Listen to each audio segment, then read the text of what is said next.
নমস্কার, আপনারা দেখছেন সময় কলকাতা। খেলা হবে নিয়ে রয়েছে আমি সৈকত। চোখ রাখবো খেলার খবরের দিকে। হাসপাতালে ভর্তি অভিষেক শর্মা। বিশ্বকাপের দ্বিতীয় ম্যাচের আগে প্রবল উদ্বেগে টিম ইন্ডিয়া।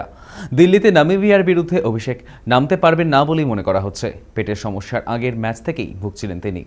তাকে হাসপাতালে ভর্তি করানোর দুশ্চিন্তা আরও বেড়েছে।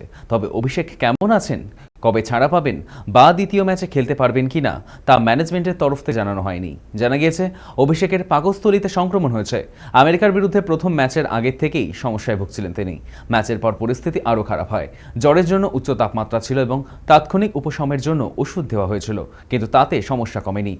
দলের সঙ্গে অনুশীলনও করতে পারেননি তিনি। দিল্লিতে কোচ গৌতম গম্ভীর যে নৈশভোজের আয়োজন করেছিলেন তাতেও কিছুক্ষণ পর বেরিয়ে যান অভিষেক।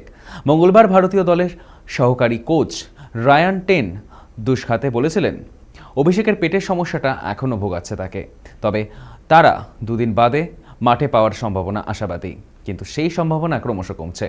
সেক্ষেত্রে অভিষেকের বিকল্প হিসাবে সঞ্জু স্যামসনের কপালে শিকে ছিঁড়তে পারে। তবে অভিষেক না খেললে সেটা ভারতীয় দলের জন্য বিরাট ধাক্কা হতে চলেছে।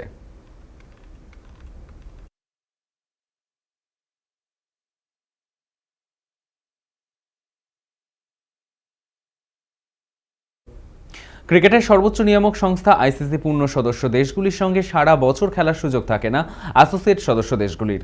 বিশ্বকাপ বা এশিয়া কাপের মতো বড় প্রতিযোগিতাগুলিতে সুযোগ পায় তারা। তেমনই এবার টি-20 বিশ্বকাপে ভারতের বিরুদ্ধে খেলার সুযোগ পাচ্ছে নামিবিয়া। বিশ্বের 1 নম্বর টি-20 দলের বিরুদ্ধে ম্যাচের আগে উত্তেজিত নামিবিয়া শিবির। আগামী বৃহস্পতিবার দিল্লিতে সূর্যকুমার যাদবের মুখোমুখি হবে নামিবিয়া। এই ম্যাচ নিয়ে সংবাদ মাধ্যমের সঙ্গে কথা বলেছেন নামিবিয়ার অধিনায়ক গেহার্ড ইরাসমাস। তিনি বলেছেন তাদের সামনে একটা অসাধারণ সুযোগ। রাতে 50,000 দর্শকের সামনে বিশ্বসেরা দল তাদের সঙ্গে খেলবেন। আমরা দেখেছি দুটো অ্যাসোসিয়েট দেশ খেলা দেখতে প্রচুর মানুষ এসেছিলেন। মাঠে দুর্দান্ত পরিবেশনা ছিল। এটা থেকেই বোঝা যায় বিশ্বের এই অংশের মানুষ ক্রিকেট কতটা ভালোবাসে। ভারতের বিরুদ্ধে তারা নিজের সারাটা দিতে চান। ইরাসমাস জানিয়েছেন বৃহস্পতিবার ম্যাচে তাদের হারানোর কিছুই নেই। ফলাফল নিয়ে ভাবছেন না ইরাসমাস। যতটা সম্ভব ভালো ক্রিকেট খেলাই তাদের লক্ষ্য।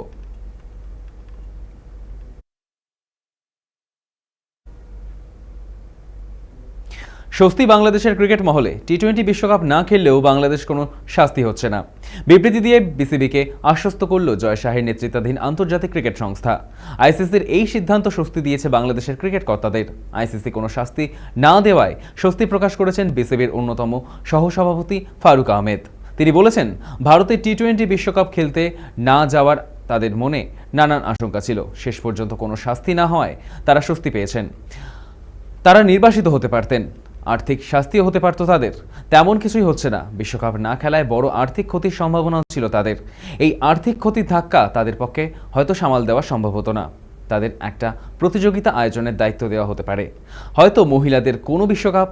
ফারুক আরও বলেছেন আগামী বছর তারা মহিলাদের অনূর্ধ্ব 19 বিশ্বকাপ আয়োজন করবেন। 2031 সালে ভারতের সঙ্গে যৌথভাবে একদিনের বিশ্বকাপ আয়োজন করবেন তারা চেষ্টা করবেন যত বেশি সম্ভব ম্যাচ পাওয়ার। ফারুক স্বীকার করে নিয়েছেন আর্থিক জরিমানা ছাড়াও বাংলাদেশ ক্রিকেটের আরও বড় ক্ষতির আশঙ্কায় ছিলেন তারা।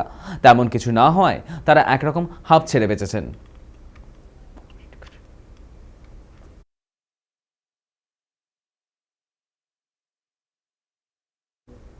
অন্ধ্রপ্রদেশকে ইনিংস ও 90 রানে হারিয়ে শেষ 4 পাকা করলেন অভিমন্যু ঈশ্বরেনা। সেমিফাইনালে বাংলার সামনে জম্মু কাশ্মীর। এই প্রথমবার রঞ্জি সেমিফাইনালে উঠেছে তারা। প্রথম ইনিংসে অন্ধ্রপ্রদেশের বিরুদ্ধে 334 রানের লিড পেয়েছিল বাংলা। ফলে অন্ধ্রের সামনে লড়াই ছিল খুব কঠিন। এত রানের চাপে দ্বিতীয় ইনিংসেও খেই হারায় অন্ধ্রের ব্যাটিং। নীতিশ রেড্ডি 90 রান করে কিছুটা লড়াই করলেন। শেষের দিকে ত্রিপূর্ণ বিজয় করলেন 46 রান। তাতে দলের ইনিংস হার বাঁচাতে পারলেন না তারা। দ্বিতীয় ইনিংসে 244 রানে অল আউট হয়ে গেল অন্ধ্র। ইনিংসে 90 রানে জিতল বাংলা। এবার সেমিফাইনালে বাংলার সামনে জম্মু ও কাশ্মীর। কোয়ার্টার ফাইনালে মধ্যপ্রদেশকে হারিয়েছে তারা। ফলে বাংলার লড়াই সহজ নয়, তবে কিছুটা হলেও সুবিধা হবে, কারণ ঘরের মাঠে খেলবে বাংলা। রঞ্জির নিয়ম অনুযায়ী গ্রুপ পর্বে যে দল পয়েন্ট বেশি থাকে নকআউটে তারা ঘরের মাঠে খেলে। গ্রুপ পর্বে বাংলার পয়েন্ট সবচেয়ে বেশি ছিল, ফলে এই সুবিধা বাংলাই পাবে।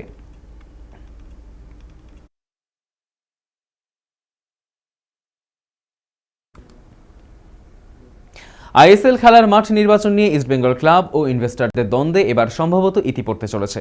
ফের লাল হলুদের সংকট মুক্ত করতে এগিয়ে এলেন মুখ্যমন্ত্রী মমতা বন্দ্যোপাধ্যায়। সব ঠিক থাকলে ইস্টবেঙ্গল আইএসএল এর সব হোম ম্যাচ খেলবে যুব ভারতীতেই। তাও নিখরচায়, এমনটাই জানালেন ক্লাবের শীর্ষকর্তা দেবব্রত সরকার।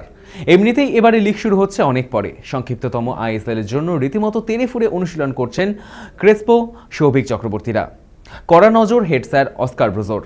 নতুন বিদেশির কথাও ঘোষণা করা হয়েছে, কিন্তু যুব ভারতীতে ম্যাচ আয়োজনের যে বিরাট খরচ সেটা করতে চাইছিলেন না ইনভেস্টররা। তারা তুলনায় ছোট স্টেডিয়াম কিশোর ভারতীতে আইএসএল এর ম্যাচ খেলানোর সিদ্ধান্ত নিয়েছিলেন, কিন্তু তাতে আবার আপত্তি ছিল ক্লাব কর্তাদের। দেবব্রত সরকার সাফ জানিয়েছেন তারা সমর্থকদের ক্লাব।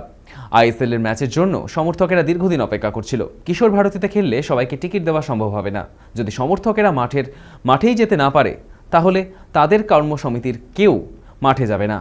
এমনকি এ নিয়ে ইমামির সঙ্গে তাদের যে বিবাদ চলছে সেটাও এক প্রকার ইঙ্গিত দিয়েছে দেবব্রত বাবু। তাতেও নিজেদের সিদ্ধান্তে অনড় ছিলেন ইনভেস্টর কর্তারা। এমনকি ডার্বি ছাড়া ইস্টবেঙ্গলের ম্যাচগুলিকে কিশোর ভারতীতে রেখে আইএসএল এর সূচিও ঘোষিত হয়ে যায়, কিন্তু হাল ছাড়তে নারাজ ক্লাব কর্তারা। এরপরেই মুখ্যমন্ত্রীর দ্বারস্থ হন তিনি, আর তারপরেই কাটল জট।